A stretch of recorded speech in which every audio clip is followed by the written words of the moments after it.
c'est parti pour cette première capsule et on va voir comment l'âme s'incarne. Il y a plusieurs intérêts à cela. Je veux que vous compreniez que du coup, vous avez choisi votre projet d'incarnation et que tous les choix que vous avez faits sont inscrits aujourd'hui dans tout ce qui vous identifie. Donc ça, c'est une première chose. Je vais aller assez vite parce que je souhaite que ces capsules soient vraiment courtes et que vous puissiez les intégrer facilement et les accepter en fait dans votre vie facilement pour ensuite par la suite évoluer et vraiment en toute simplicité acquérir ces connaissances. Donc comment est-ce que l'âme s'incarne? Ici j'ai dessiné l'univers. Vous pouvez l'appeler comme vous le souhaitez, vous pouvez l'appeler Dieu, la source, le un, le tout, comme vous le souhaitez.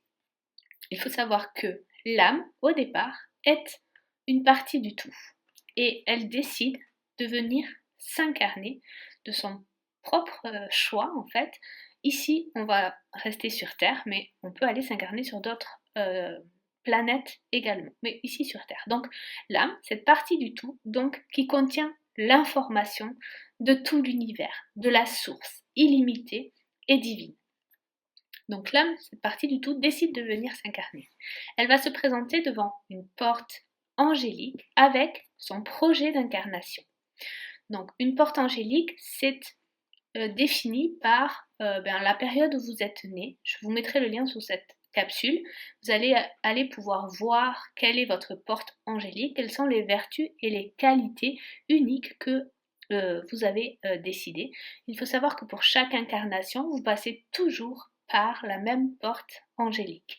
Donc, pour toutes les vies que vous avez eues, vous êtes toujours né entre la période de votre porte angélique, de votre porte angélique. Donc, il y a 72 anges. Je vous laisserai aller voir. Donc, vous aurez comme ça des informations aussi sur votre âme. Déjà, c'est une première partie. Donc, votre âme se présente devant cette porte angélique avec son projet d'incarnation qui est validé ou on va peut-être lui demander de revoir si c'est trop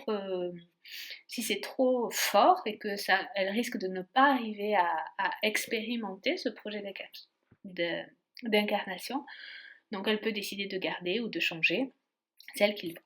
Et une fois validée, elle va donc commencer l'incarnation. Elle a ce projet d'incarnation qui est vibratoire. Elle a des énergies qu'elle souhaite expérimenter sur Terre. Ce n'est en aucun cas une to-do list. C'est quelque chose de vraiment vibratoire et énergétique.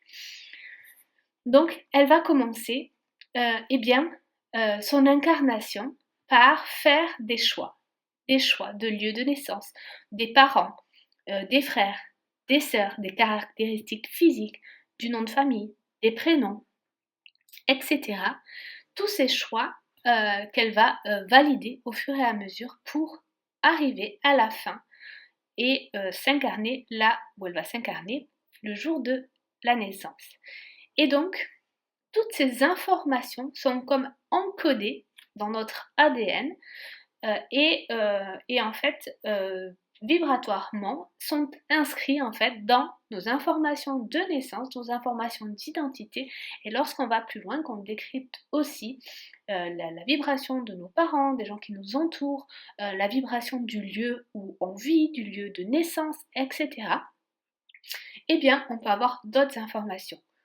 Pour que ça reste simple, et déjà, il y a beaucoup d'informations avec la date de naissance et les prénoms et noms que vous avez aujourd'hui inscrits sur votre carte d'identité, on va pouvoir décrypter grâce aux chiffres et à la symbolique des nombres, puisque chaque nombre, on va le voir par la suite, a une vibration. On va pouvoir déchiffrer, décrypter cette mission de vie, ce projet d'incarnation que votre âme a décidé de venir expérimenter sur Terre. Donc, j'ai fait un dessin assez simple pour que vous gardiez en tête, en fait, comment ça se présente, quel est le processus. Donc, l'âme, elle est divine, elle est illimitée, elle a toutes les connaissances en elle, elle est stable, elle est immuable et elle se présente avec un projet vibratoire devant une porte angélique pour venir s'incarner sur Terre. Une fois validée, elle va faire des choix parce que il y a beaucoup de lieux sur Terre, beaucoup de parents, beaucoup de caractéristiques physiques qui pourraient lui permettre d'expérimenter ce projet, mais elle fait des choix avec son libre arbitre à elle pour terminer ce voyage lors de la naissance et de l'incarnation. Donc voilà, gardez en tête que c'est assez simple. On va voir ensuite comment par la suite comment on expérimente ces vibrations, mais déjà comprendre ça, que votre projet d'incarnation, vous l'avez choisi et qu'il est inscrit dans vos informations de naissance et d'identité et dans bien d'autres informations qui vous entourent aujourd'hui, mais déjà prendre conscience que ces informations sont inscrites et que vous les avez choisies. Je vous mets sous cette capsule le lien pour aller voir votre ange par rapport à votre date de naissance et vous aurez comme ça des indications sur vos vertus et vos qualités uniques.